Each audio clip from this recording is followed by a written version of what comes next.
સંતાદિમા કરી મંગલ કર્યો મહા વૃંદ કરણ કો કામ જાતે મિલે સમાજ સૌ પાવે નિજ બદનામ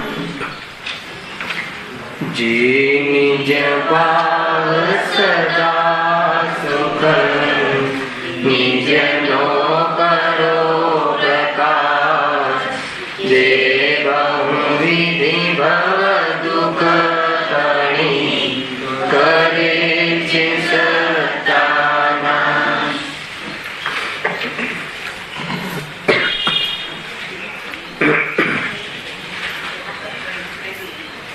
આ શ્રી મોક્ષમાં પ્રકાશક ગ્રંથ છે. ત્રીજા અધિકાર ઉપર આપણે સ્વાધ્યાય ચાલી રહ્યું છે. અંતિમ વ્યાખ્યાનમાં આપણે પેજ નંબર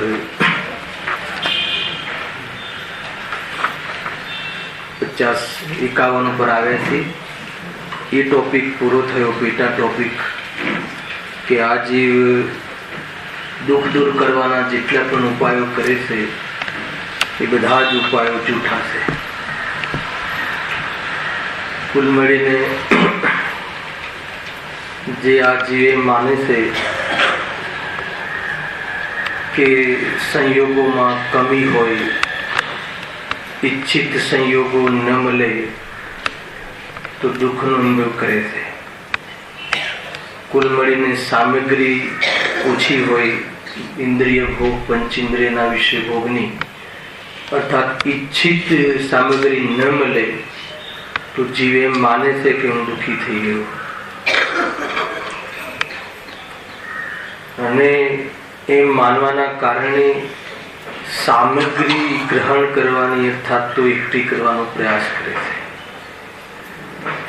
મૂળમાં ભૂલ છે ને ભાઈ, એમ માને છે કે સામગ્રી અર્થાત પરપદાર્થમાંથી સુખ મળે છે એ માન્યતા આગળ છોડી દે અને ઈચ્છાનો અભાવ કરે તો તું સુખી થઈ જાય. પરંતુ એની સોચ ખોટી દિશામાં છે, એની ધારણા ખોટી છે, એની કલ્પના ખોટી છે અને એ અનુસાર પદાર્થોને પામવાની, મેળવવાની જિજ્ઞાસા રાખે છે ને પ્રયાસ કરે છે. ત્યાં પણ એમ કહ્યું કે પદાર્થોનું મળવું તો પુણ્ય ઉદયને આધીન છે. એનું ટકવું, એનું રહેવું એ બધું કર્મ નિમિત્તના આધાર ઉપર બધું વસ્તુ બની રહી છે. તો ત્યાં પણ તું જે પ્રયાસો કરે છે એ ખોટા છે. એ મેળવવાના પ્રયાસો પણ ખોટા છે અને મળી જાય તો એમાં સુખ તું માને છે એ પણ ભ્રમ છે. એટલે તું જે પણ ઉપાયો કરે છે જે દુઃખ દૂર કરવાના એ બધા જૂઠા છે. એ સિવાય ટોપિક પણ આવ્યો કે તું એમ માને છે કે બધા વિષયોને, બધા જ પદાર્થોને હું જાણી લઉં તો સુખી થઈ જઈશ. તથાપિ જાણવું એ તો આત્માનો સ્વભાવ છે, પરંતુ બધા વિષયોને જાણવી એ તો આસક્તિ છે. જાણવાના સ્વભાવને જાણી લે તો સુખી થઈ જાય. અને સર્વ પદાર્થોને જાણવાની ઈચ્છા મટતા સર્વ પદાર્થોને જાણવાનું કેવલ જ્ઞાન કલા પણ પ્રગટ થઈ જાય. બે ટોપિક આપણા અહીંયા સુધી ના ચાલે. બરાબર છે રાજેશભાઈ? બહુ ગાળો થઈ ગયો ને 15 દિવસમાં તો વિષય ભૂલી ના જવાય. બે પ્રકારે ઉપાય કરે છે ને. શું કહ્યું રાકેશભાઈ કે સામગ્રી જે એકઠી કરે છે ફરીથી જયેશભાઈ ફરીથી લો કે આ જીવ દુઃખ દૂર કરવાના જે ઉપાય કરે છે એ તમામ ઉપાય જૂઠા છે, પકડને ચાલે. તો કયા ઉપાય કરે છે, શું સમજીને કરે છે? તો એ કહે છે કે બધી સામગ્રીમાં સુખ છે, પાંચ ઇન્દ્રિયના વિષય ભોગમાં સુખ છે અને પાંચના વિષય ભોગમાં સામગ્રી જે છે એમાંથી એને ભોગવીને સુખી થઈશ અને બધી સામગ્રી એકઠી કરવાની ઈચ્છા કરે. આ એને સુખી થવાની અર્થાત તો દુઃખ દૂર કરવાની ધારણા છે. જો એ પરપદાર્થથી સુખી થઈ જવાય છે એવી માન્યતા છોડી દે અને ઈચ્છાનો અભાવ થઈ જાય તો સુખી થઈ જાય. પરંતુ આ એમ માને છે કે એમાંથી સુખ મળે છે એટલે હું સામગ્રી એકઠી કરું અને એવા ઉપાય કરે છે. તો સામગ્રી મેળવવા ઉપાય શું કરે છે? બધું હિંસા, જૂઠ, ચોરી, કુશિક, બધું ક્રોધ, માન, માયાચારી બધું. પરંતુ એ પદાર્થોનું મળવું પણ પુણ્ય ઉદયને આધીન છે. એક મળી જાય તો સુખી થઈ જાય એમ નથી. તને જે સુખ લાગે છે એ તો સુખાભાસરૂપ ભ્રમ છે. આ બધી ચર્ચાઓ થઈ. એટલે તારા ઉપાયો જૂઠા છે. એક તો એ. બીજો વિષય શું થયો કે હું દુનિયાની બધી જ વસ્તુઓને જાણી લઉં તો સુખી થઈ જાઉં, અને બધી જ વસ્તુને જાણવા માટે ખોટા ઉપાય કરે છે. ઇન્દ્રિયોને બરાબર રાખે છે, એને સાચવે છે કે એનાથી જણાય. તો કહે છે કે જાણવાના સ્વભાવને જાણી લે અને એમાં સ્થિર થઈ જાય તો સુખી થઈ જાય અને બધા પદાર્થોને જાણવાનું કેવલ જ્ઞાન બુદ્ધિ પ્રગટ થઈ જાય. પરંતુ એ તો ઉપાય કરતો નથી. તો આ બધા ઉપાયો જૂઠા કરે છે. કોઈ કહે કે અમે જે ઉપાયો કરીએ છીએ એ બધા જૂઠા છે, એનું ઠોસ પ્રમાણ શું છે? તો બહુ દૂર જવાની જરૂર થોડી છે. પોતાના જીવનથી જ ખબર પડી જાય છે કે આપણે જો અહીંયા કોટાઈએ છીએ, રહીએ છીએ, નથી બોલતો જરા, હે ને, અથડાઈએ છીએ ચાર ગતિઓમાં, ફૂટબોલની જેમ, હે ને, ચારે ગતિમાં અથડાઈએ છીએ ને. તો કહે છે પ્રમાણ નથી. કોઈ એક જગ્યાએ ઠરી ઠામ થતા નથી. ઠરી ઠામ થવા વાળા જીવો સિદ્ધાલયમાં બિરાજમાન છે, એનો પ્રારંભ પણ કર્યું નથી. ત્યાં ઠરવા માટેનું મંગલાચરણ પણ કર્યું નથી, ગ્રહ પ્રવેશ કર્યો નથી. એમ તો આપણને આપણા જીવનથી જ ખબર નથી પડતી કે નિરંતરાય આકૃતા ચાલી રહી છે. ખ્યાલ આવે કે નહીં? નિરંતરાય એટલે ક્યાં? એમાં કોઈ સમ્યક દર્શન કરીએ તો દુઃખમાં અંતરાય પડે. સમ્યક દર્શન થયું નથી ને, વ્યંગાત્મક ચર્ચા છે.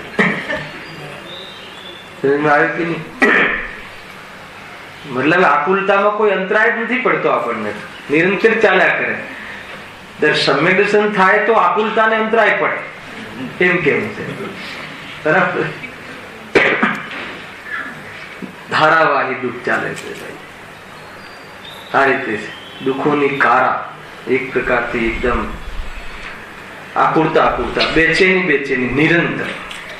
તો કહે છે કે એ દુઃખ રહે છે, આકુરતા રહે છે, તો પછી તે જે ઉપાયો કર્યા એ તો વ્યર્થ થયા કે નહીં? એમ અહીંયા કહે છે. તો એ અહીંયા સુધી આપણે એ ચર્ચા કરી.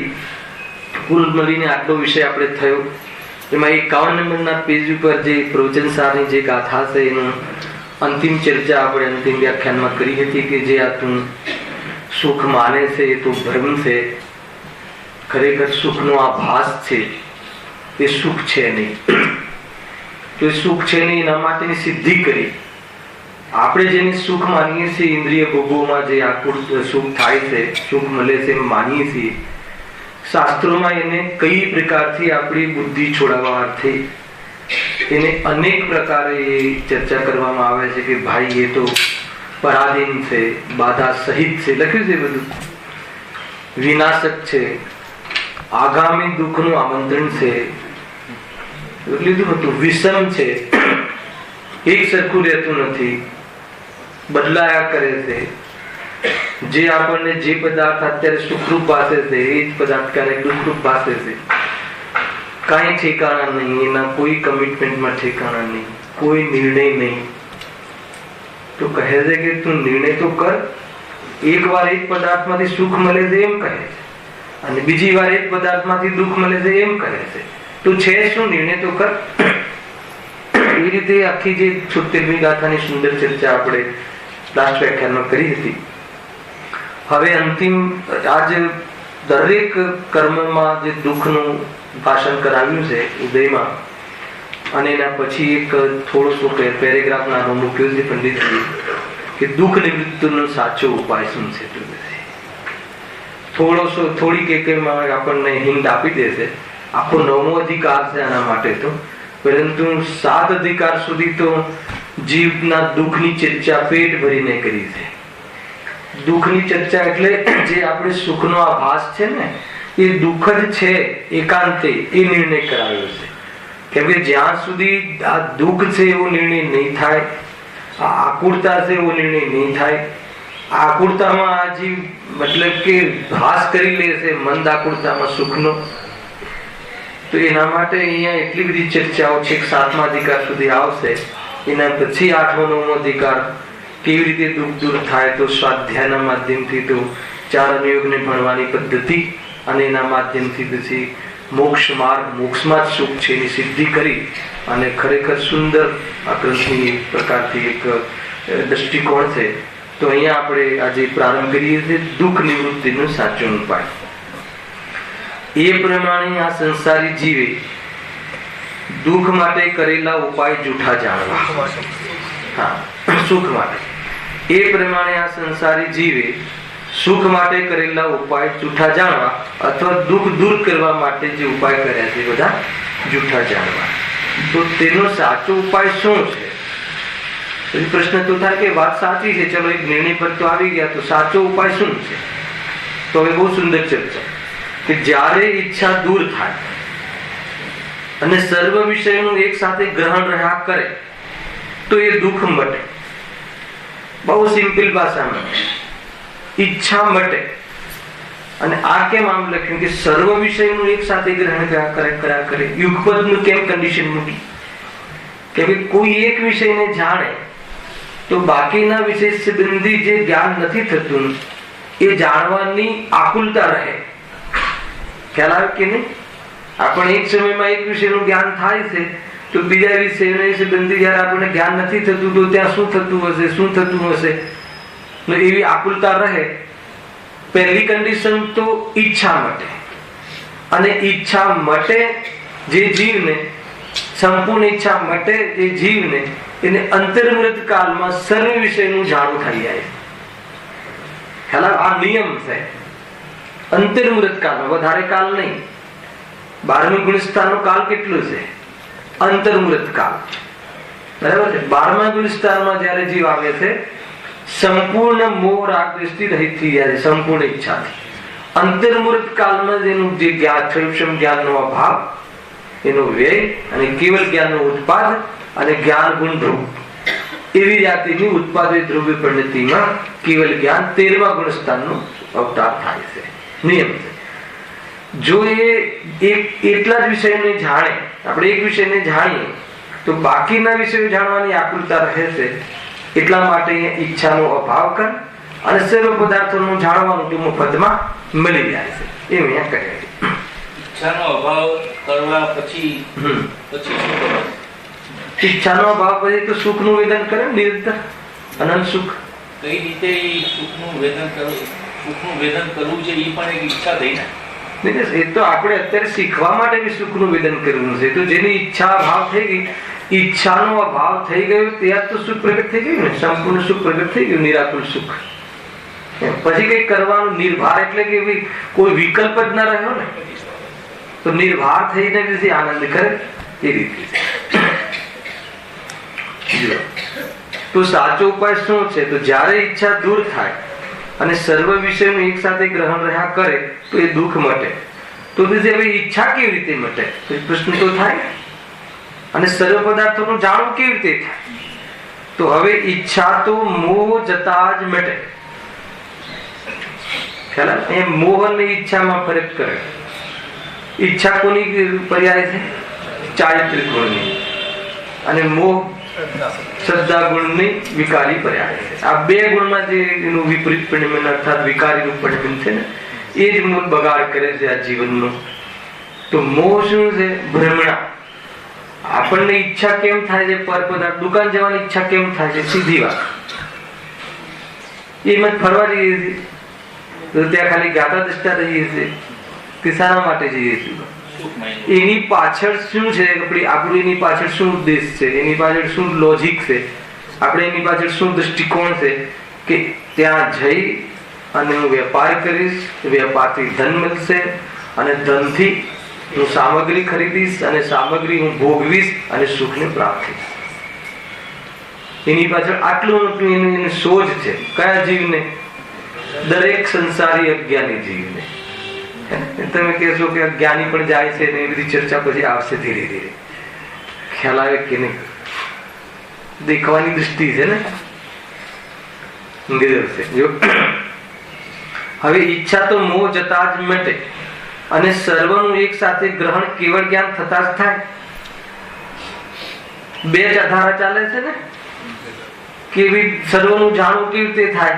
સર્વનું જાણવું છે તો કેવી રીતે થાય? તો કેવળ જ્ઞાન થતા થાય.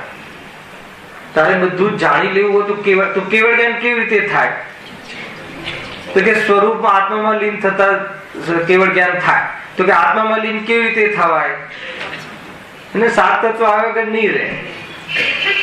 તો આત્મામાં લીન કેવી રીતે થવાય? તો કે આત્માની પહેચાન કરવાથી. તો કે આત્માની પહેચાન કરવી એટલે શું? કે દેહ અને આત્મા બે ભિન્ન છે, હે ને? દેહ થી ભિન્ન આત્માને જાણવું. આમાં તમને સાત તત્વની ગંધ આવે છે? સાથે સાત તત્વ બોલ્યો હું હમણાં. કેવળ જ્ઞાન પ્રાપ્ત કરવું છે એટલે કયું તત્વ થઈ ગયું? મોક્ષ તત્વ. ખ્યાલ આવે? કેવી રીતે પ્રાપ્ત થાય? તો કે મોહ મટતા પ્રાપ્ત થાય. એ કયું તત્વ? આશ્રમ. આશ્રમની શ્રદ્ધા. આશ્રમની શ્રદ્ધા નામ સમ્યક દર્શન છે ને. આશ્રમની શ્રદ્ધા શું કરવી? કે આશ્રમ મટતા આશ્રમ મટતા આત્મા દેખાય. ખ્યાલ આવે કે નહીં? ગજબ છે. કેવી રીતે દેખાય એની ચર્ચા છે. તો કહે કે મોહ મટે કેવી રીતે? તો કે તું આત્માને જાણ, જીવ તત્વ. તો આત્માને શું? આત્માને તો જાણું જ છું ને કે નહીં? તો આત્માને દેહને એક જાણે છે, તો એ બંનેને ભિન્ન જાણ. એટલે અજીવ તત્વ આવી ગયું. બધા તત્વ આવી ગયા ને, સાથે સાત તત્વ. એમની બહુ કલા છે પંડિતજીને. જ્યારે બી તમને પ્રયોગ બતાવશે તો એમને ત્યાં ગૌણપણે પણ એમાં સાત તત્વની ચર્ચા કરવી જ હોય છે. મૂળ તો એ છે કે મોહ દૂર કરવો. જો એક પ્રશ્ન પૂછ્યો તો મને મારા ખ્યાલથી પ્રકાશભાઈ ખ્યાલ આવ્યો કે એક સમયની પર્યાયની પાછળ આખો પરમાત્મા બિરાજમાન છે એટલે શું? આ એની ચર્ચા પૂછ્યું તો યાદ છે તમને? મને બરાબર ખ્યાલ આવે. પૂછે ને કોઈ વ્યક્તિ મારા મગજમાં ફિટ થઈ જાય. એક સમયની ગુરુદેવના પ્રવચનમાં કે વારંવાર આવે છે કે એક સમયની પર્યાયની પાછળ એમ જ છે ને, પૂરેપૂરો આત્મા પરમાત્મા બિરાજમાન છે એટલે શું? ઘણા એંગલ છે એની અંદર. તો કે એક સમયની પર્યાય, એ પર્યાયમાં પર્યાય બુદ્ધિ તોડે તો પૂરેપૂરો પરમાત્મા તને દર્શન થશે. એક તો અર્થ એ છે. પર્યાયની પાછળ એટલે શું? કે તું પર્યાયમાં અટક્યો છે. તું પર્યાયમાં અટક્યો છે ત્યાંથી નીકળ એટલે શું? અને પર્યાયમાં અટકવું એટલે શું? તો કે એક સમયની પર્યાય એટલે એક સમયની પર્યાયમાં બધું જ આવે. મનુષ્ય આદિ ચાર, ગતિ, રાગ, દ્વેષ આદિ, પરિણતિ, અલ્પર્યાય, બધું. તો એ બધું તને એ બધી પર્યાયો છે. એક સમયની એટલે પરિવર્તિત પર્યાયો છે. અને પરિવર્તિત એટલે કે એ પરિવેશ છે, અર્થાત એ સ્વાંગ છે, એ સ્વરૂપ નથી. આટલા બધા અર્થ નીકળે છે આના પેટમાં જઈએ તો કે બધા તારા સ્વાંગ છે. સ્વાંગ છે ને એ તો બધા કેવલ જ્ઞાનને પણ ત્યાં સ્વાંગ કહી દેશે. ત્રિકાળી દુર્ગ ભગવાન આત્માની અપેક્ષા. ખ્યાલ આવે ને? હા, પરમાનન્ટ સ્વરૂપ નથી આ. તો કહે છે કે આ બધા તારા સ્વાંગ છે. તો કે એની પાછળ એટલે શું? એટલે કે એમાં અટક નહીં. એની પાર એટલે કાચ હોય તો આ કાચ ઉપર એકદમ પારદર્શક કાચ હોય તો જ્ઞાન તો પારદર્શક છે, સ્વભાવ પ્રકાશક છે. હવે કાચ ઉપર કોઈ ગંદકી લાગી હોય તો પદાર્થો ધૂંધળા દેખાય. ખ્યાલ આવે? અને કાચ પર ગંદકી નીકળી જાય તો પદાર્થો સ્પષ્ટ જણાય. તે રીતે આ જ્ઞાન કાચ છે. જ્ઞાન વાસ્તવમાં સ્વચ્છ છે, પણ એમાં મોહ નામની ગંદકી હોય ખ્યાલ આવે? આ માયિક તો જ્ઞાનમાં ઝલકે છે, જ્ઞાનની સ્વચ્છતા છે, પરંતુ મોહ ત્યાં પેદા થઈ જાય છે અને આ મારું માયિક, આ સારું માયિક, આ સંસ્થાનું માયિક, આ ખરાબ માયિક, તો એટલી વખતે ચાલુ એનું કામ. ખ્યાલ આવે? તો એ શું ચૂક્યો? આખો પરમાત્મા. પરમાત્મા ચૂકવ્યો શું કે એ આકુલિત થયો. પરમાત્મા કેવો છે? નિરાકુલ તત્વ છે. પરમાત્મા નિરાકુલ લક્ષણ તત્વ છે. લક્ષણ કયું? નિરાકુલત્વ લક્ષણ વાળું પરમાત્મા તત્વ છે. આ રીતે મેલે નિયંસારમાં. તો નિયંસાર ચાલે ને આપણે નિરાકુલત્વ લક્ષણ એવું આ પરમાત્મા તત્વ છે. તો આપણને આકુલતા રહી અને આકુલતા મટી તો આપણે પરમાત્માના દર્શન થયા ને. આપણને એવું લાગે છે કોઈ આમ ફર્સ્ટ ક્લાસ પ્રકાશ વાળું ને કોઈ જબરજસ્ત કોઈ જેમ બહારના હીરા અને દાગીના દેખાય છે એવું કોઈ આત્મા હશે. હેલાવે કે નહીં? તો એવો આત્મા એ તો જળનું સ્વરૂપ છે. આત્મા તો નિરાકુલત્વ લક્ષણ વાળું છે. તો જ્યાં એક પર્યાયની બુદ્ધિ છોડી, દ્રષ્ટિ છોડી, એટલે શું? આ એક સમયની પર્યાય છે. આ તારું પરમેનન્ટ સ્વરૂપ નથી. આપણે એને નિત્ય આપણું સ્વરૂપ માનીએ છીએ અને નિત્ય રાખવા માટે પ્રયાસ કરીએ છીએ કે ભાઈ તું કેટલો બી પ્રયાસ કર કે આ અનિત્ય સ્વરૂપ છે. તો એની પાછળ તું તારી આકુલતાના કારણે જે નિરાકુલતાનું વેદન નથી કરતો એટલે ભગવાનના દર્શન નથી કરતો. ખ્યાલ આવે કે નહીં? નિરાકુલતા થઈ એ જ ભગવાનના દર્શન, ભગવાન આત્માના દર્શન. અને એ ભગવાન આત્માના દર્શન એ જ વાસ્તવમાં જીન દર્શન ને નિજ દર્શન. આ એક આ છે ખ્યાલ. એક સમયની પર્યાયની પાછળ પૂરેપૂરો પરમાત્મા. એક તો આ કન્સેપ્ટ છે. સમજાય છે પ્રકાશભાઈ? આપણે ચૂકી ગયા ને. આ શરીર એક સમયની પર્યાય. 50 વર્ષ, 100 વર્ષ એ પણ એક સમય કહેવાય. આખો પંચમ કાળ આખો એક સમય કહેવાય. વર્તમાન આ કાળમાં હવે વર્તમાનના કેટલા ભેદ પડે. એક સમય પણ વર્તમાન કહેવાય હે ને. ચતુર્થ કાળની અપેક્ષા આખો પંચમ કાળ પણ વર્તમાન કહેવાય. બાકીની આગળની નરકાદીની ગતિઓ એના અપેક્ષાએ આખી મનુષ્ય ગતિ અત્યારે આપણું વર્તમાન કહેવાય. આજનો દિવસ પણ વર્તમાન કહેવાય. 1 કલાક પણ વર્તમાન કહેવાય. એક સમય પણ વર્તમાન કહેવાય. વર્તમાનના આટલા ભેદ. કઈ અપેક્ષાથી વર્તમાન સમજવું? ખ્યાલ આવે? તો વર્તમાન આ કાળ આપણને આ પર્યાય અથવા તો મનુષ્ય તરીકે આગળ અહીંયા આત્માનું અહીંયા આવવું થયું મનુષ્યના શરીરમાં. હવે કહે છે કે એક સમયની પર્યાયની પાછળ હવે આપણે શું કર્યું કે એક સમયની પર્યાય હતી. આ વાસ્તવમાં પરિવર્તિત પર્યાય હતી, પણ આપણે આને શું માની લીધી કે આ હું મનુષ્ય જ છું, હું આત્મા છું એમ ન જાણ, હું મનુષ્ય જ છું. તો એ જાણી લીધું અને હું મનુષ્ય વેશ છે ખરું. મનુષ્ય એ કોઈ ક્ષણિક સત છે ખરું, પણ એ ત્રિકાળ સત નથી. પણ આપણે ક્ષણિક સતને શું માની લીધું? ત્રિકાળ સત. બરાબર છે ચંદ્રકાંત? તો આપણે શું ચૂક્યા? તો કહે છે કે તું આખો આત્મા અથવા એ આત્મલાભ. આત્મલાભ શું કોને કહેવાય? નિરાકુલતા, આનંદ. તો કે તારો આનંદ જતો રહે. કેમ કે આ એક સમયનું છે, ત્રિકાળ તો છે નહીં. હવે તું એને ત્રિકાળ કરવા માટે જે મથે છે, એને સાચવવાને કાયમી તકે એના માટે જે પ્રયાસ કરે છે, એમાં એ થશે નહીં. અને હર સમયે તારી જે માન્યતા છે એને ઠેસ પહોંચશે, એને ધક્કો પહોંચશે અને નિરંતર તારી જે શ્રદ્ધા અહેમ ટકરાશે, એને વાસ્તવમાં તૂટશે અને એ પ્રમાણે દુઃખી થશે. તો આપણે આખો આત્મા એક સમયની પર્યાયમાં પાગલપન કરી એની પાછળ એના પર ફિદા થઈને એના આશિક થઈને આપણે ખરેખર આપણે આપણું હવે આ તો એક પર્યાય પર થોડી ફિદા છીએ આપણે. અને એમાં સમજી લેવું પછી દુઃખની ક્વોન્ટિટી ખ્યાલ આવે કે ના આવે. અનંત દુઃખ સિદ્ધ થઈ જશે હમણાં હાલ જ.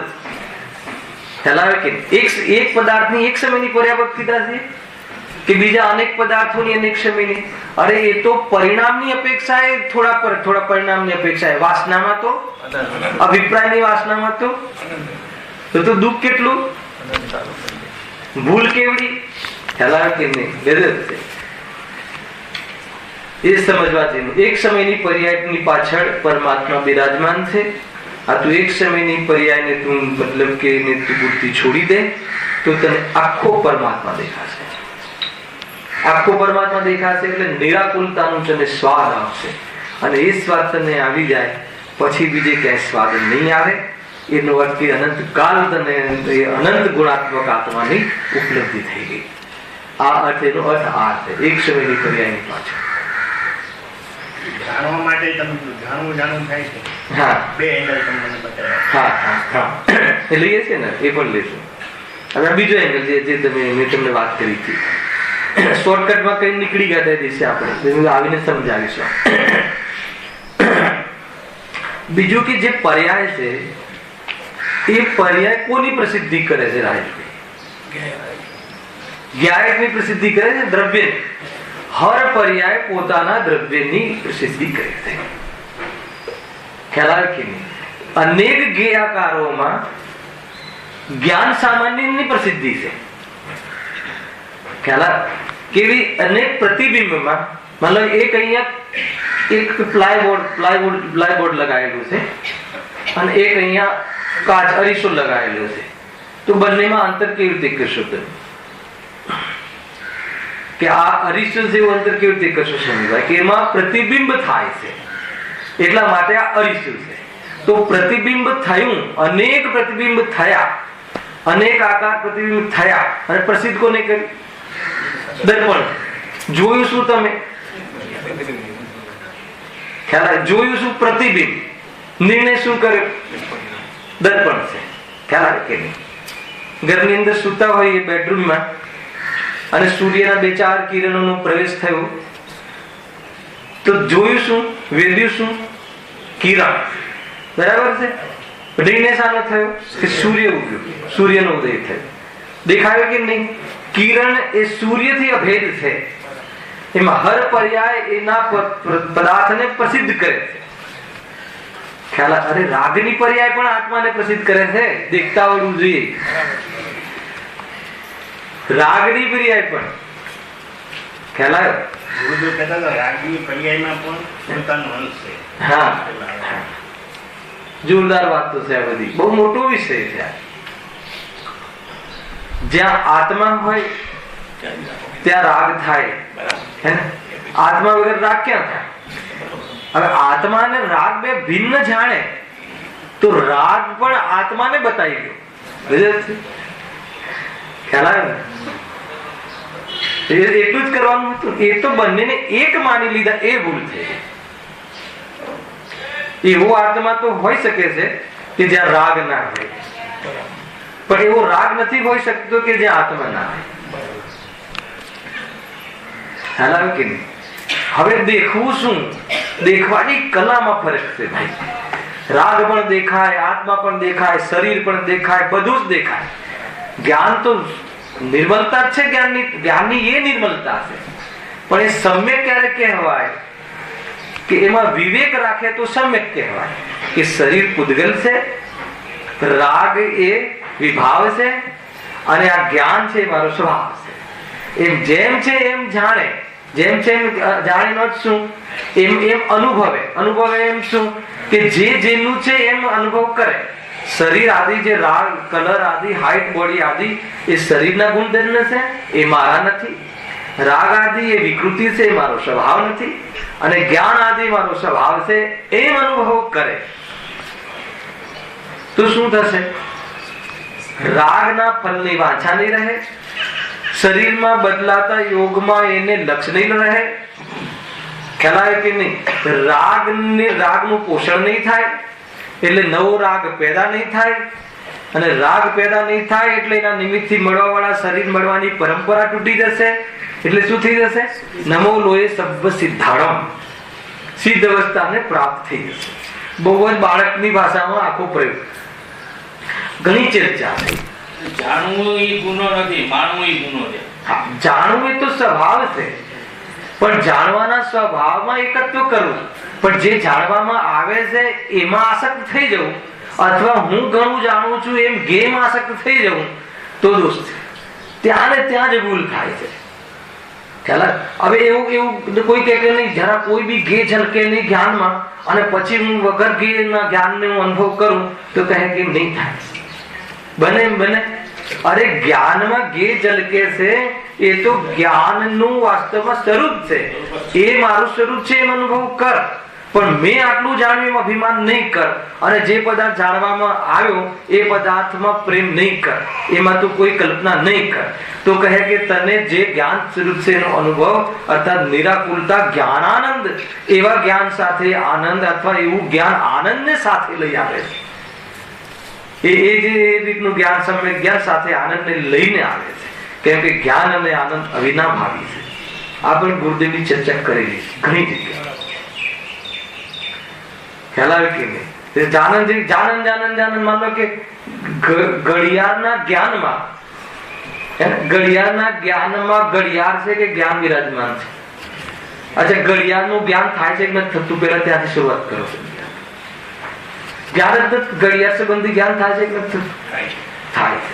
ઘડિયાળ સંબંધી જ્ઞાન થયું, એ જ્ઞાનમાં ઘડિયાળ છે કે જ્ઞાન છે? એ ઘડિયાળ સંબંધી જ્ઞાનમાં જ્ઞાન છે એમ અનુભવ કરે તો એ જાનંદ આવ્યું ને. તો એ કોને પ્રસિદ્ધ કર્યું?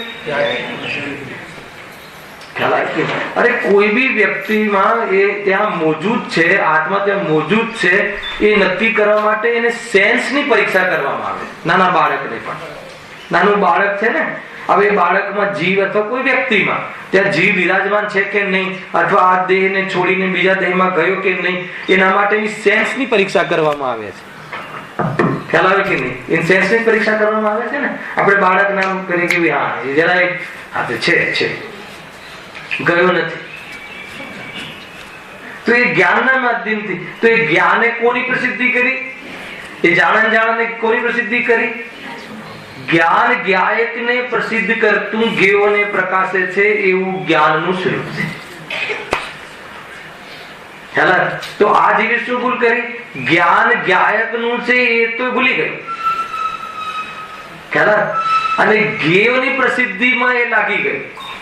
મેં કઈ વાર લીધું છે અહીંયા. માન લો કે આપણને આજે ક્રોધ આવે છે ને, તો મને ક્રોધ આવ્યો, પણ મેં ક્રોધને જાણ્યો એમ ક્યારે યાદ નથી આવતું. મેં ક્રોધ કર્યો પણ મેં ક્રોધને જાણ્યો. હવે ક્રોધને જાણ્યો શું ખબર છે? ક્રોધને જાણ્યો એટલે કે આ ક્રોધ વિભાવ છે અને હું જ્ઞાન ક્રોધ મારામાં નથી, એ રીતે પોતાને જાણવું. ક્રોધમાં લાભ ના દેખાવો, એ રીતે ક્રોધ કોઈ બી પદાર્થમાં પ્રયોજન ભાષિત ન થવું, એનું નામ એ પદાર્થને જાણવું કહેવાય. અજ્ઞાની ક્રોધને નહીં, પરને પણ ઠીકથી નથી જાણતો અને સ્વને પણ જાણતો નથી. કેમ કે પરને સ્વ તરીકે જાણે છે અને સ્વને પર તરીકે જાણે છે. અજ્ઞાનીની આ ભૂલ છે. લાગે છે આ ભૂલ લાગે? આપણે પરને સ્વ તરીકે જાણે અને સ્વને તો ક્યારે બી સ્વ તરીકે આ જીવે જાણ્યું. હું જાણું છું એને તો યાદ જ નથી આવતું. હું જાણવા વાળો છું એ તો અનુભવમાં આવવા છતાં અનુભવતો નથી. કે જાણવા વગર આ ક્રોધ થયો અને એમાં દુઃખ થયું એ ક્યાં કોને ખબર પડી? પણ જે આ જાણવા રૂપ જે થયું એ હું, અને આ દુઃખ અને ક્રોધ જે છે એ તો મારું સ્વરૂપ નહીં, એટલો અનુભવ કરી લે તો કે શું થશે? તો શું થશે? તો કે નિરાકુલતા થશે. ક્રોધ નવો પેદા નહીં થાય. ક્રોધ જેના લક્ષથી થતું હતું એ લક્ષ નહીં રહે પરલક્ષથી. તો એટલી એ છે આ ઉપાય દુઃખ દૂર કરવાનો. એક સમયની પર્યાયની પાછળ પૂરેપૂરો પરમાત્મા છે, એની આટલી બધી ચેતના છે. એક ટૂંકમાં સ્વપર પ્રકાશક સ્વરૂપ જ કીધું ને. હા એ જ છે ને. તું આત્માને અનેક પદાર્થોમાં મળેલા આત્માને કેવી રીતે ઓળખવું? જો પર પ્રકાશન શું છે? પર દ્રવ્ય સાંભળજો, બહુ સરસ વાત છે. પર પ્રકાશન શું છે? જીવનું ગુણ છે. ખ્યાલ કે પર પ્રકાશન એટલે પર સંબંધી જ્ઞાન થવું, એ પર પ્રકાશન. એમાં પ્રોબ્લેમ ક્યાં છે? પર સંબંધી જ્ઞાન થવું એ તો જ્ઞાનનો રુચિ, જ્ઞાનનો સ્વભાવ છે. હવે એ પર પ્રકાશન થયું એ જ્ઞાન છે, એ સ્વપ્રકાશન. તો સ્વપર પ્રકાશન એક સાથે છે. ખ્યાલ આવે તમને? માનો કે પર પદાર્થનું જાણવું થયું જ્ઞાનમાં, એ પર પ્રકાશન. તો આ પર પ્રકાશન જે પર સંબંધી જાણવું થયું એ પર પ્રકાશન શું છે? રાગ છે કે જ્ઞાન છે? જ્ઞાન. એમાં રાગ કરે, એ મોહને લઈ અને આ જ્ઞાન છે ભૂલી જાય અને મેં જાણ્યા પરને, મેં આટલા જાણ્યા અને જે જાણ્યું એ સરસ છે અને આ ખરાબ છે, એને જે જાણવાના સ્વભાવને ભૂલી ગઈ. ત્યાંથી સંસાર. એક પિન ખસે તો ચાર ગદ્દી ખુલ્લી છે. ખ્યાલ આવ્યો કે નહીં? અને એ ત્યાં બરાબર જો આટલી પિન બરાબર લાઈન પર આવી જાય તો પંચમ ગતિ ખુલે છે, દ્વાર. જ્ઞેયનો મહિમા શું કરે? હા, બસ એ મહિમા આવી જાય. જ્ઞેયનો મહિમા આવે છે, જ્ઞાનનો મહિમા નથી. મેં કઈ વાર કહ્યું હતું. આગ્રા ગયા છો કે નહીં પ્રકાશભાઈ? તાજમહેલ જોયો છે કે નહીં? તો તાજમહેલ કેવો? તો તાજમહેલ ગમે છે, તાજમહેલ સુંદર લાગે છે, અને એને જાણવા વાળું જ્ઞાન એ તો યાદ કરવું પડે કે મેં તાજમહેલને જાણ્યો હતો. એ તો યાદ કરવું પડે છે. તો એ જ્ઞેયની મહિમામાં એટલો આવી જાય છે કે મેં તાજમહેલને જાણ્યો, એ પણ એને વિશેષ જ્ઞાનની પણ ખબર નથી. અને તે તાજમહેલને જાણ્યો, એ જાણવાનો સ્વભાવ છે એ સામાન્ય જ્ઞાન, જાણન. અને એમાં તાજમહેલ જણાયો એ જ્ઞાનનું વિશેષ. અને તાજમહેલ પરગે તો બધી ભૂલ કરી નાખે છે. શું ભૂલ કરે છે? કે આ જાણવાનો સ્વભાવ મારો છે એ ભૂલીને તાજમહેલ સુંદર, એમાં મેં તાજમહેલને જાણ્યો એ પણ એને વિશેષનો પણ એને ખ્યાલ. ગુરુદેવ એમ જ કહેતા હતા કે જે છે એને જાણ. હા. સારું કે ખરાબ તું ક્યાંથી લાવે? એ સારું ખરાબ કર્યું ને તે સ્વભાવ ભૂલ્યો. તમે આત્મા છો, તમારા જ્ઞાનમાં એક આ ગટર ઝલકી, તો એ તો તમારો સ્વભાવ છે. આ ગટર ગંદી છે તો કે સ્વભાવ એ વાત પતી ગઈ. એ ન જ્ઞેયની ઓળખાણ છે કે ન જ્ઞાનની ઓળખાણ છે. ખ્યાલ આવે? ન જ્ઞેયની અરે ગંદકી એનું સ્વરૂપ છે. એ રીતે વાસ એમાં દુર્ગંધ એના ગંધ ગુણની પર્યાય છે. ગટરમાંથી દુર્ગંધ આવી, સેન્ટમાંથી સુગંધ આવી, તો સુગંધ અને દુર્ગંધ એ તો ભેદ આપણે કર્યા, બાકી બંને ગંધના ભેદ છે. સુગંધ સારી અને દુર્ગંધ ખરાબ, હે ને? અર્જન ભગવાન ને સિદ્ધ ભગવાન ને ગંધ આવતી છે કે નહીં આવતી અત્યારે? અરે ગંધ સંબંધી જ્ઞાન જ થાય છે ને. સમજમાં એ રીતે આખું ચેપ્ટર આ ચાલે છે. એ છે જ્ઞાન વખતે જ્ઞેયની યથાર્થ જાણી. જ્ઞાન જે થાય છે ને એમાં જ્ઞાન ભૂલી જઈએ છીએ આપણે. અને જ્ઞેયની મહિમા આવી જાય એટલે જ્ઞાન ચૂક્યું. એટલે આખું જીવન આપણે ગેયોમાં જ ગેયોમાં, આ ગે સારું, આ મૂકું, તે મૂકું, આને લાવું, તેને લઈ આવું, અને એના આખું જીવન આ જ્ઞાન એ ગેય તરફ સમર્પિત છે. શું કરીએ છીએ આપણે 24 કલાક? શું કરીએ છીએ? હે ને? 7 પેઢી આપણને સુખ મળે એના માટે આ સામગ્રી, આ પદાર્થ ભેગા કરું. ત્યાં કોને લગાડ્યું છે કામ પર? જ્ઞાનને. એ જ્ઞાનને ક્યાં લગાડવાનું હતું? અરે આત્મામાં લગાડવાનું હતું. એ તો વાસ્તવમાં એ તો ઉપદેશ કથન છે. એ વખતે તો એ જ્ઞાનમય જ પરિણમી રહ્યું છે, એટલું જોઈ લેવાનું. પણ એ જ્ઞાનમય પરિણમ છે. હમણાં કહ્યું ને, ત્રણ વસ્તુ કીધી બરાબર. એ તાજમહેલ તમે જાણ્યો એ કોનું વિશેષ છે? તાજમહેલ જ્ઞાનમાં જાણ્યો કોનું વિશેષ છે? એ જ્ઞાનનું વિશેષ છે. તો એમ જ્ઞાન જોઈ લે કે ભાઈ આ તો જ્ઞાન છે, આ તો મારું સ્વરૂપ છે જાણવું, તો વાત જ પતી ગઈ. પરંતુ એ તાજમહેલ સુંદર લાગ્યો એટલે જાણવાનો સ્વભાવ છે એ ચૂક્યો. ખ્યાલ આવે કે નહીં? તો એ તાજમહેલ સારો લાગ્યો એ વાત પતી ગઈ. ઘેથી એકત્ર કર્યું અને ઘેયાકાર કાં તો મેં તાજમહેલ જોયો છે. તાજમહેલ જેને જોયો છે એને જોયો છે તો કે ના. ખ્યાલ આવે કે નહીં જીતુભાઈ? મેં તાજમહેલ જોયો છે, મેં અમેરિકા જોયું છે. ખ્યાલ આવે કે નહીં? પંચ પૂતગલ પરાવર્તનમાં તે એક બી પદાર્થ જોવાનો બાકી નથી રાખ્યો બહારમાં. ખાલી એ જેને જાણ્યો છે એને જાણવાનું બાકી રાખ્યું છે. સૌથી મોટી ભૂલ એ છે કે જે નિરંતર એ જ જણાઈ રહ્યો છે. અનુભવમાં તો જ્ઞાન જ આવી રહ્યું છે, પણ ગેયાકાર મિશ્રિત જ્ઞાન અનુભવ કરી રહ્યો છે. ગેયમાં મિશ્રિત, ગેયમાં આસક્ત થઈ અને એ જ્ઞાન પરિણમી રહ્યું છે. અજ્ઞાન રૂપ એ ગેયોમાં એ લીન થઈ ગયું છે. તો પણ કહે છે કે તારા સ્વભાવનો ઘણો ઉપકાર છે. શું ઉપકાર છે? કે ગેય પણ એ થયો નથી. એમ છે. શું લાભ મળે છે? આપણે જે સામગ્રી ભેગી કરીએ છીએ શું લાભ મળે છે? કહે છે કે તું બધા પદાર્થને ભોગવી તો શકતો નથી. એક તો જે આ લાગ્યા છે ત્યાં ખરેખર પરમાર્થથી જોઈએ તો પરમાણુ માત્રને પણ આજે અડી શકતો નથી. ભોગવવાની વાત છોડ દે, દૂર રહે. પરમાર્થ તો એમ કે છતાં આપણે જેવી બુદ્ધિથી માનીએ છીએ ભોગવવાની, એ રીતે પણ તે ભેગા કરેલા બધા પદાર્થોને ભોગવી શકતો નથી. અને એ સાથે લઈ જવાની વ્યવસ્થા નથી. તો પણ જીવની આંખ ખુલતી નથી કે હું આ પર પદાર્થોને એકઠા કરવા માટે જે લાગી રહ્યો છું એ ઉપાય સાચો છે કે ખોટો છે. ખ્યાલ આવે કે નહીં? અને ભોગવી લીધા છે, ચલો જેટલા થોડા તો ભોગવ્યા ને, તો કે ભોગવ્યા તું કહે છે એમાં પણ તને આકુરતા જ થઈ છે. એને મેળવવા માટે, એને ભોગવવાના કાલમાં, એ ભોગવ્યા પછી એને આગળ લખ્યું ને ભવિષ્યના પાપ, ભવિષ્યના દુઃખનું આમંત્રણ છે. એ કર્મબંધ થાય છે. કર્મબંધ જ કર્યા કે નિર્જરા કરી જે પણ ભોગ કર્યા હોય એમાંથી તો આગામી રખડવાનું આમંત્રણ છે કે નહીં? તો એ રીતે અહીંયા કહ્યું. જોરદાર વાત છે. આ વાત તો એ ચાલતી હતી કે એક સમયની પર્યાયની પાછળ પૂરેપૂરો પરમાત્મા છે. અગર જો તારે સુખી થવું હોય તો આ પર્યાય ભેદ અથવા જ્ઞાન જ્ઞેયના ભેદથી જ્ઞાનના ભેદ પાડે છે તો કહે છે કે તું દુઃખી થઈ જાય છે. કે જેમ કે જન્મ, જરા અને મરણ. થોડું ઓર વિશેષ લઈએ. હવે ખવાત નીકળી છે તો જન્મ, જરા અને મરણ એક વસ્તુ વિશ્વમાં છે કે નહીં પેલા કહો. બરાબર છે ને? વાત પાકી છે ને? જન્મ થતા જોઈએ છે, જરા એટલે ગડપણ આવે છે ને મરણ. બરાબર છે? એમાં બે સ્ટેજ તો કોઈ હશે જ. આમાં જન્મ જરામાં તો છીએ જ, મરણ નું સ્ટેજ પણ આવી જશે. કે શુભ શુભ બોલો. જન્મ હે ને ખ્યાલ? આ મને બતાવો કે જન્મ, જરા અને મરણ એ ત્રણ વસ્તુ કોના ધર્મ છે? દેહના ધર્મ છે. આત્માના સંયોગમાં શરીરનું આવવું આયુ કર્મના નિમિત્તથી એને જન્મ કહે છે. આગળ ભણી ગયા છે. અને આત્માની સાથે આયુ કર્મ પ્રમાણ રહેવું એને જીવન કહે છે.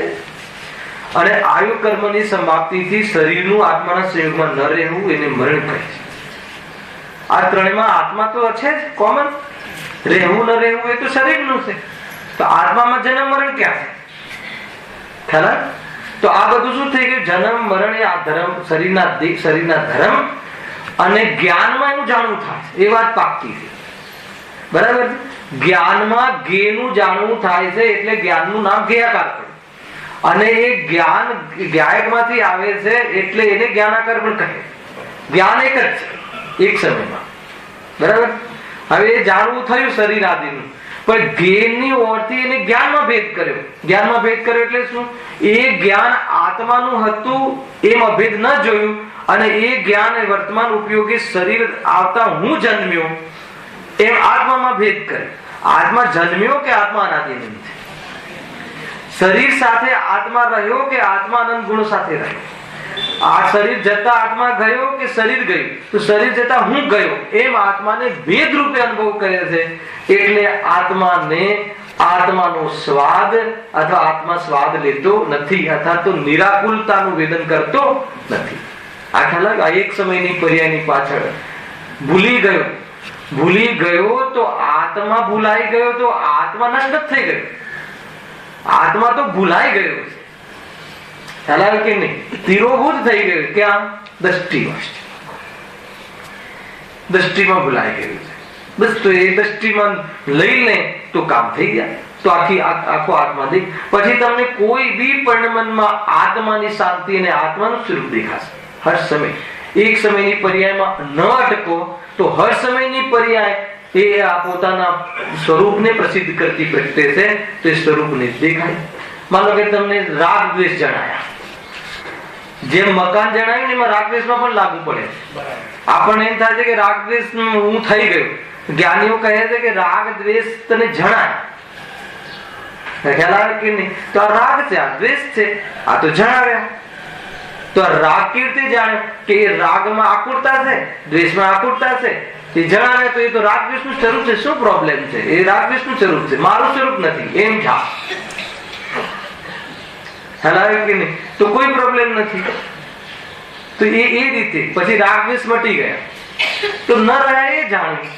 જ્ઞાનમાં જાણવું આબાદ છે અને એમાં જ્ઞાયક હંમેશા એને જ્ઞાયકનું કાર્ય એ પ્રમાણે વર્તી રહ્યું છે. એ રીતે એક સમયની પર્યાયની પાછળ પૂરેપૂરું પરમાત્મા છે.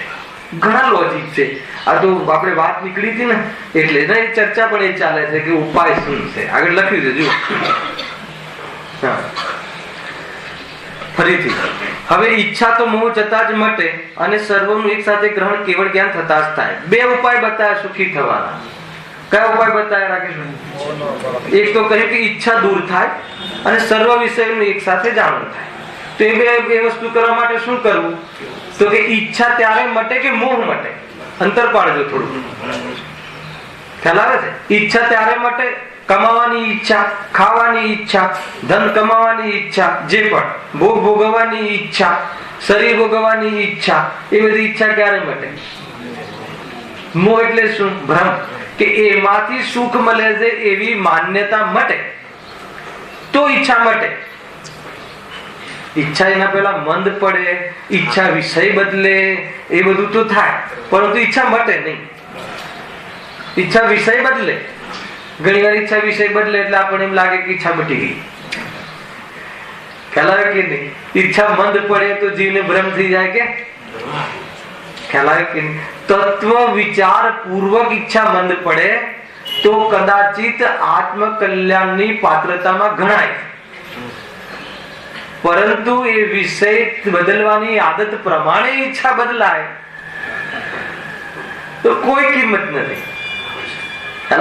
જે આપણે જે ભાઈ ચંદ્રકાંતભાઈ યાદ કર્યું કે જે તમારી યંગ એજમાં જે પરિણામ હતા વિષયો પ્રત્યેના, આ ઉંમરમાં એટલા પરિણામ ન રહ્યા તો એનો આધાર કોણ?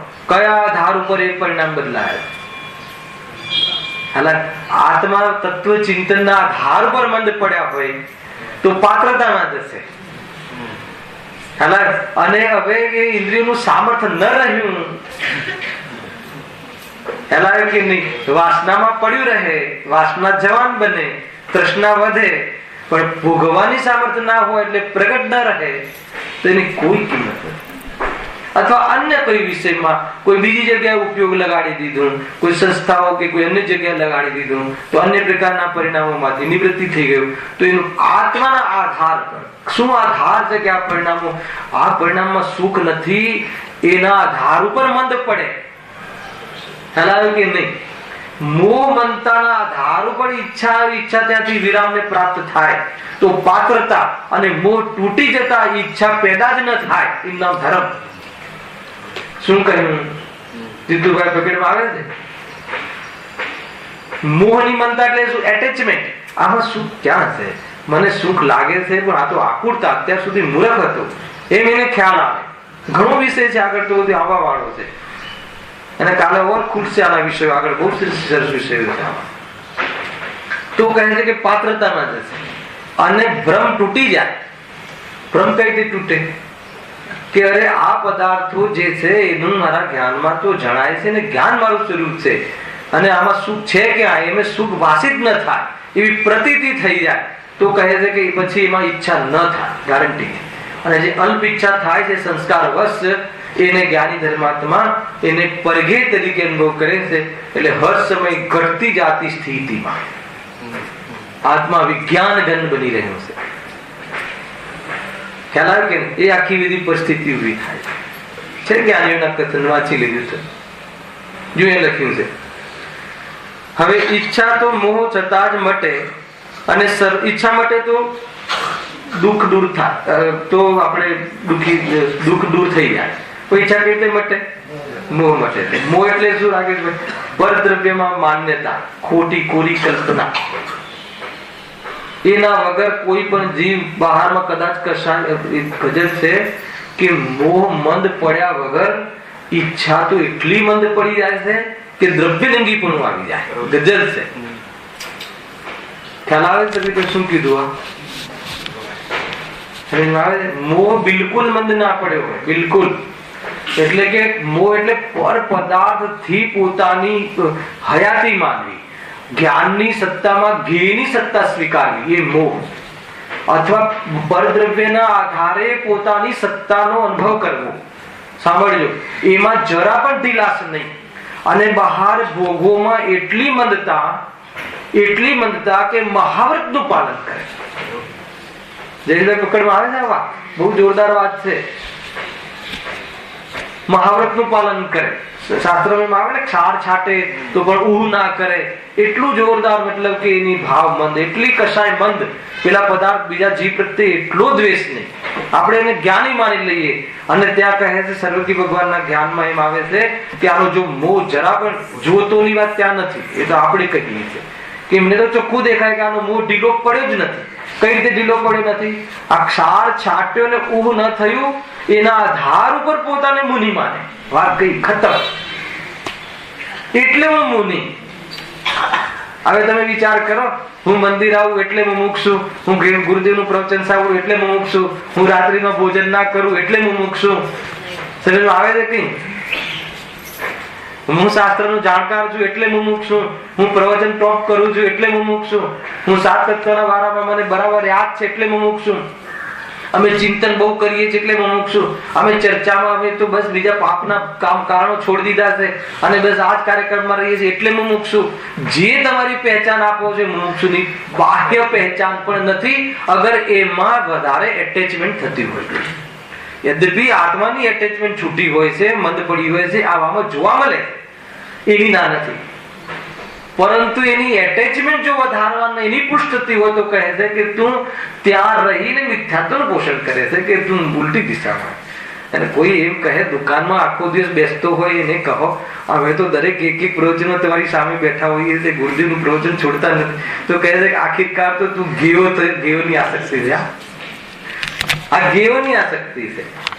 બસ ભૂલ ક્યાં પડી ગઈ કે એ ગે એ સંબંધી કાર્ય આ મંદ કષાયનું પરિણમ છે. એ ગે છે જ્ઞાનમાં જણાવવા લાયક કસાયની મંતારૂપ એક વાસ્તવમાં ગે છે. અને મારી એ કસાયમાં તું આનંદ માને છે કે મને આવું થાય છે, મને મજા આવે છે, હું તો શાસ્ત્ર સાંભળવા વાળો, તો કહે છે કે તું જ્ઞાન જ ચૂક્યો છે. એક સમયની પર્યાયની પાછળ ભગવાન આત્મા ચૂકી ગઈ. હા, અનેક આકારમાં જ્ઞાન જોઈ લે અને જ્ઞેયાકારમાં એ જ્ઞાનનું વિશેષ જોઈ લે તો આત્માની અનુભૂતિ થઈ ગઈ. પણ એ જ્ઞેયાકારમાં જે સંબંધી જ્ઞાન થાય છે એનામાં પ્રભાવિત થઈ જાય તો ગયો, હલાયો કે નહીં, અથવા એનો મહિમા આવી ગયો, જ્ઞાન સ્વભાવ હું છે એમ ન અનુભવ્યું અને મેં ગેવોને બહુ જાણે એમ આવી ગયું તો ગયો કે આત્મા કલ્યાણ થી ચૂકી ગયું. ક્ષેત્ર કયું બી હોઈ શકે છે, અનુષ્ઠાન શુભ પણ હોઈ શકે છે, હે ને, એને બહારનું પરિસર પૂરું ધર્મ ક્ષેત્ર હોઈ શકે છે, પણ એ શું માને છે, કેવી રીતે જ્ઞાનનો સ્વાદ લે છે, કેવી રીતે આત્માને કયા દ્રષ્ટિકોણથી એ ક્રિયાઓને જોવે છે એના આધાર ઉપર. વાત તો દ્રષ્ટિની છે, વાત ક્રિયાની નથી. આખી વાત બદલાઈ જાય, મતલબ કે માર્ગ બદલાઈ ગયો. ક્યાં દેખાય છે એની કોઈ મહત્વ નથી. મંદિરોમાં દેખાવાનું નામ ધર્મ નથી. આવે છે શુભામાં દેખાવાનું નામ ધર્મ નથી. અને એના બારામાં એ આશ્રમ અને આત્મા ભિન્ન છે એવો સ્વાદ લે છે કે નહીં, કે શુભ ભાવનો સ્વાદ લે છે કે મને બહુ મજા આવી રહી છે, પુણ્ય ભાવે પુણ્યની રુચિ થઈ ગઈ. એટલી મોટી ભૂલ થઈ જાય છે. જો લખ્યું શું છે, મોહ જતા હવે દ્રવ્ય સ્વભાવનો લોભ, હા પ્રિયનો દ્વેષ, બહુ હા એ પર 2 દિવસ પહેલા એક વિષય લીધું હતું તેમ લાગે કે દ્રવ્ય સ્વભાવનો લોભ અને પર્યાય પર દ્વેષ મુમુક્ષુના નામે આ જીવે આ કરી. હરાયો કે નહીં? એ થઈ ને દ્રવ્ય સ્વભાવનો લોભ અને પર્યાય પર દ્વેષ. એક જ ધંધો કરતો રાગ દ્વેષ કર્યો ને. હા, દ્રવ્ય સ્વભાવ અને પર્યાય એ બંને જે બે અંશ વસ્તુના એમાં જે પ્રમાણે જે અંશ છે એ પ્રમાણે અનુભવ કરો, જાણો તો નિરાકુલતાનો સ્વાદ આવશે. એ બધા બહુ જોરદાર, મતલબ કે ઘણી વખત આપણે અધ્યાત્મના અતિરેકમાં વાસ્તવમાં આત્માના સ્વરૂપનું ધોવાણ કરી નાખીએ, ખ્યાલ નથી આવતો. અને કોઈ લોકો આચરણની મુખ્યતામાં સ્વભાવને ભૂલી જાય છે. બધી બાજુ બધી બાજુ એમ બે ભૂલો ચાલે રાખે છે.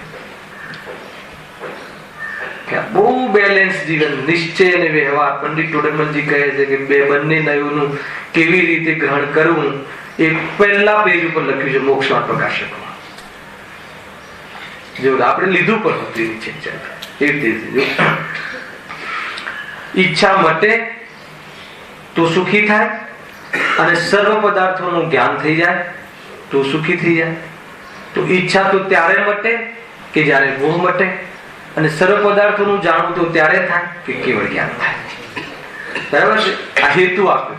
તો તરત પ્રશ્ન થયો કે મોહ કઈ રીતે મટે એ બતાવો, અને કેવળ જ્ઞાન કેવી રીતે પ્રગટે એ બતાવો. તમે તો ઉપાય તો બતાવી દીધો કે ભાઈ કેવળ જ્ઞાન કરી લેજે તો સર્વ પદાર્થોને જાણી લઈશ, મોહ મટાડી દેજે તો ઈચ્છા મટી જશે. પણ મોહ મટાડવા માટે હવે બતાવો. પ્રશ્ન તો થયો ને? હે મોહ મટાડવો એ વિકલ્પ તો થયો, પણ મોહ મટાડવાનો પ્રયોગ તો બતાવો. એના પ્રયોગ પહેલા વિકલ્પ તો આવશે, અને પ્રયોગ કરશે તો વિકલ્પ મળશે. પ્રયોગ તો એ છે ને. જો આ બી એક બહુ જોરદાર સમય થઈ ગયો છે ને, તો જે તમે કહ્યું ને એ બી એક કયા રોગ ચાલે છે એ તમને બતાવો. છે 5 મિનિટ? હા, જો આમાં થઈ ગયું. જીવ કહ્યું ને કે ભાઈ એ વિકલ્પ ના થયો તો જીવ ત્યાં ફસાય છે. એ વિકલ્પ થયો તમને શું પ્રોબ્લેમ છે? એ વિકલ્પ થયો તમને તો જ્ઞાન થયું ને. તો વિકલ્પ અને જ્ઞાન નું ભેદ જ્ઞાન ની જરૂર હતી ને. કાલી દૂધ બલાડમાં જીવને એમ થાય છે કે ભાઈ તમે એમ કહો છો કે ભાઈ આત્મા સુંદર છે, આત્મા દેહથી ભિન્ન છે, આ બધી તમે ચિંતન કર્યું, આ બધું ભણ્યા, આ બધું વિચાર કર્યો, તો તમને એમ લાગે આખિરકાર એ તો કસાયની મનતા છે ને, વિકલ્પ છે ને, શુભ વિકલ્પ છે ને. શુભ વિકલ્પ કહો કે કસાયની મનતા કહો, વિકલ્પ જ છે ને. તો કસાયની મંદતા છે એ જે જ્ઞાનમાં જણાયું, તો એ કસાયની મનતા અને જ્ઞાન તમને ઉપરથી એમ લાગ્યું કે એ તો કસાયની મનતા છે. જો આખો ટોન બદલી જશે, એ તો કસાયની મનતા છે. આપણે ત્યાં બી એ કસાયની મનતા ન થવી જોઈએ, વળી પાછી પર્યાયની પકડ. અહીંયા કહે છે કે એમ નથી ધર્મ. ધર્મ ઓળખાણ કરવાનું નામ ધર્મ છે, કોઈ પર્યાયને ફેરવવાનું નામ ધર્મ નથી. તો તમારે ઓળખાણ શું કરવાની હતી? એ કસાયની મનતા છે.